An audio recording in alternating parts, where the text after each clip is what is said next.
JM says, as a wife of someone who has an emotional disorder, my kids and I struggle with our birthdays. And as my husband's emotional disorder has gotten worse over the last 6 years, we have come to dread our birthdays. My husband, though he can't see it, ruins these days for us. He can't let the attention be upon anyone else except for himself. And so he does everything he can on our days to turn it around to him.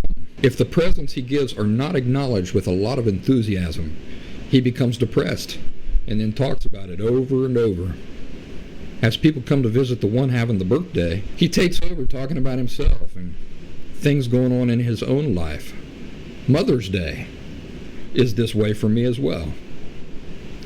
His own birthday is one that everything has to be dropped for, and if it ain't perfect, then he struggles and becomes depressed. Holidays, pretty much the same way, but it's birthdays and Mother's Day that are the hardest times here.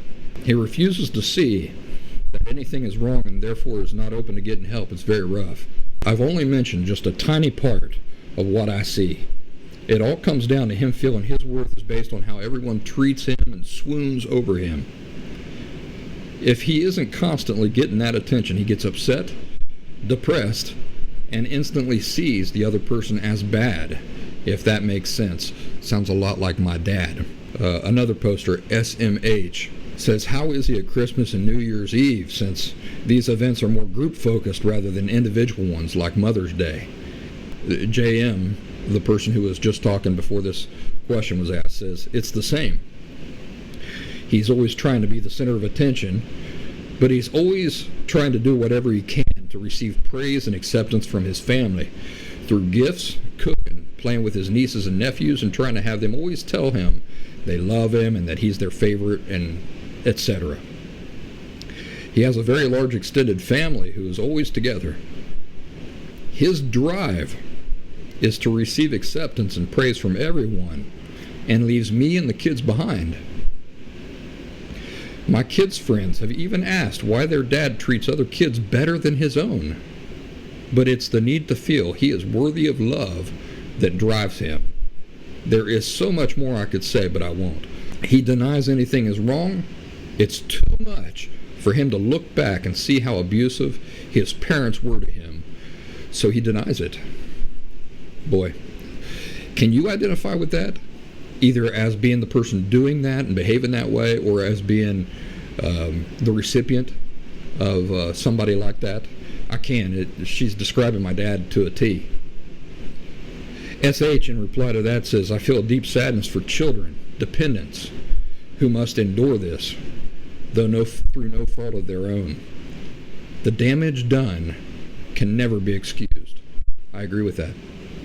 Dead on. Absolutely right. There is no excuse for that. Doesn't mean that a person is a lost cause. It just means there's no excuse for that. Remember last week we talked about the difference between a good person and a bad person?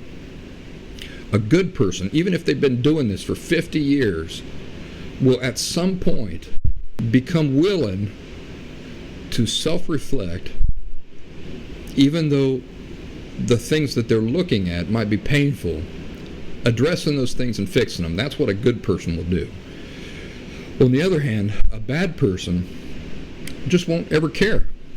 They will never genuinely care. And that's really what it comes down to. Do you care or not? That's what it comes down to. Do you care or not? Because if you genuinely care about something, it gets done, doesn't it? Yeah, there's no question about it. Last week I talked about how my daughter had been wanting me to build a treehouse for her. I'm sincere and genuine about doing it eventually, but if she asked me to do it, like next weekend, it's probably not going to get done. Why? I don't care to do it next weekend. When I care to do it, it will get done. And that's the same way with things like this, When the person genuinely cares about these issues we're talking about, things will happen. You will see effort and real action. But until then, it's all nothing.